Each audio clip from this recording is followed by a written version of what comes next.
Taleyin tekeri, değirmandaşı, günler çak çak kimi çalınır başa. Torpağın üstünde dikelen taşlar, elə bil mənimlə yaranıb qoşa. Döyülən də daşdı, döyən də daşdı, zamanla beraber fırlanır o da. İşe bak taleyin değirmanında, taş kuma çevrilir koca dünyada. İşe bak taleyin değirmanında, taş kuma çevrilir koca dünyada.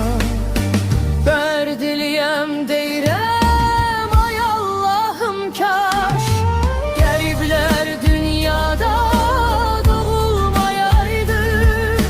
Benim taleyimde garip taş kimi Gemin deryasında boğulmayaydı. Benim taleyimde garip taş kimi Gemin deryasında boğulmayaydı.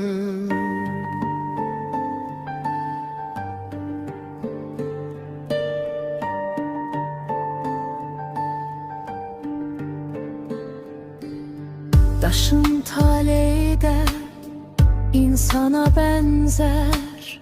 Daş var ki hörürür han sarayına. Benim talime benzeyen daşlar hörülür köhne bir kapı tayına. Yusifem deyirəm ay Allah'ım kaş Garibler dünyada doğulmayaydı.